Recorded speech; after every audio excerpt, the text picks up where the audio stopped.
concerned citizens of Sissala are demanding the immediate closure of a wood factory located in Tumo, which they accuse of harvesting and processing rosewood and other tree species in blatant disregard of the recent ban.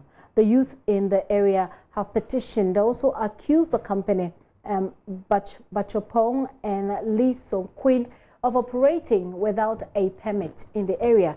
Osman Canton is a convener for the group and says the activities of the company are not in the interest of the people of the area. Osman Canton joins me on the line with further details. Hello, Mr. Osman.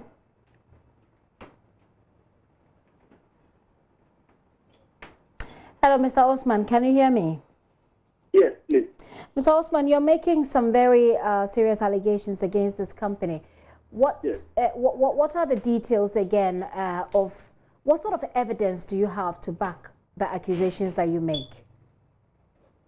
Well, first of all, the company is here with us. We live in Tumo together. We know the actors. We know who is running the company, and we have documentary evidence of the documents that they claim they have. And then we also have confirmation from the Sissala East Municipal Assembly that the Assembly has not given them a business operations permit, yet they are operating.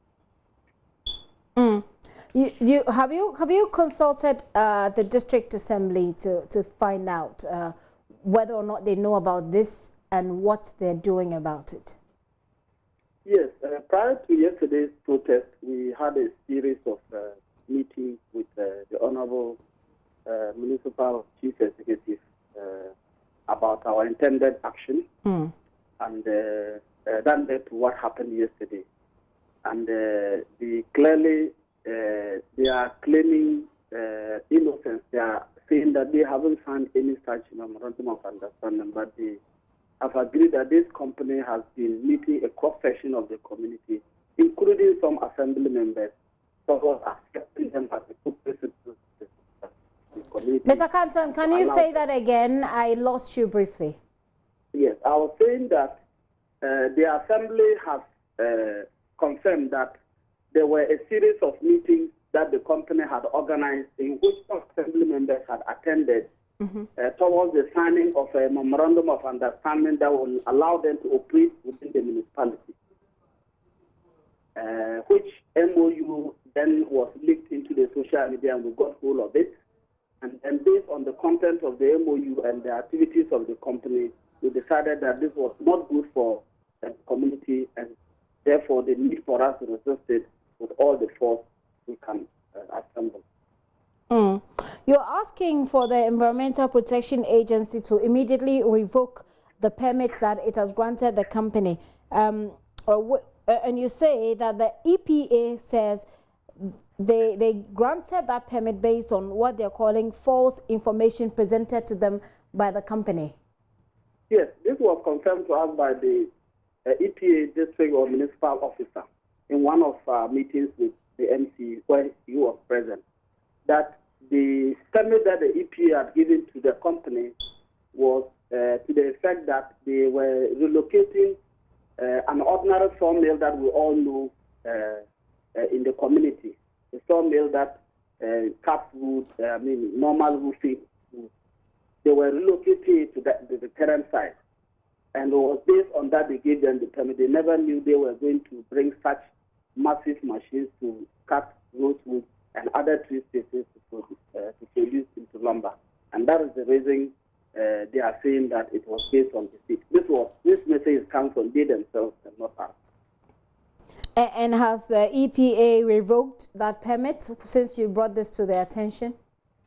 Well, we just came out of a meeting with the municipal coordinating director, and he's now just informing us that the regional EPA director is due to come to tomorrow to listen to the matter, and they are very sure that based on the information the company has given them, if they are doing something different, then they have locals to withdraw or recall that permit. You're asking that the company be shut down within 1 week. This is a company you say operates from your area. I assume that it employs a number of your youth as well, doesn't it? Well, that is what one of the arguments they make in their MOU they intended to sign with the Assembly, that they were going to provide young people with jobs. But I'm telling you that even as they claim they are doing tests of their equipment, they have gone to bring you not from this place. They have brought almost 100 young people from other parts of this country, and they are living with us and actually even causing other social deviant behaviors. And so the idea about giving us jobs cannot be tenable, because we are talking about sustainability here. We are talking about saving the environment that we all who are very survivors. And so that idea about providing jobs, these are not the kinds of jobs that we like. Our area is an agrarian area. There's a lot of potential in agribusiness. If they intend to give sustainable jobs to our place, they should invest in those areas and not logging off fees. Well, one key point you also make is that there is some sort of connivance with staff of the Forestry Commission, yes, for the felling of Rosewood, which has been banned. Yes.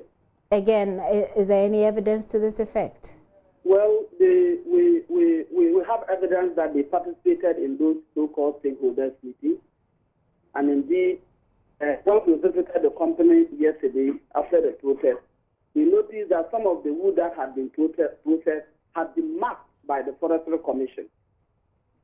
Have been marked by the Forestry Commission. We have evidence, secure evidence to that effect. And so we are wondering if the Forestry Commission knows that its own ministry has put a ban on Rosewood.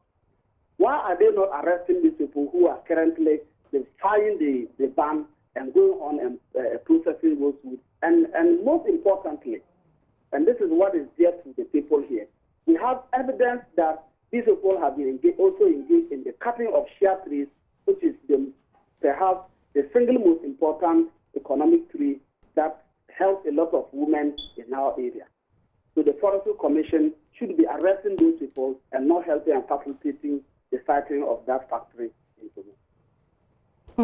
Well, again, you'll have to make these evidences that you have available to the appropriate authorities. But finally, you say that if these actions or if these demands are not met within 1 week, you would advise yourself accordingly you would defend yourself in furtherance of your rights to life and livelihood. Exactly what do you mean there? Yes, we are human beings. We know the effect of cutting of trees, and we know how it will affect us in the future. If the authorities who are holding the mandate or the resources in trust of we the people cannot defend our very life, then naturally we must defend ourselves. And we are giving that 1 week ultimatum. If they don't ensure that the company is evacuated from the area, we will advise ourselves. And advising ourselves could mean anything. And appropriately, when the time reaches, definitely the media will be from what we Mr. Canton, thank you very much for your time. But I hope that defending yourself would be in a lawful manner, as you are well aware. You certainly can take the law in your own hands. But thank you very much for your time this afternoon. Osman Canton there, he's a convener of the Concerned Citizens of Sissala Land. Well, Karimu Nanyo is DCE for Sissala East. He says the matter is being investigated. The company in question has in the meantime been closed down. And we'll bring you details in our subsequent bulletins.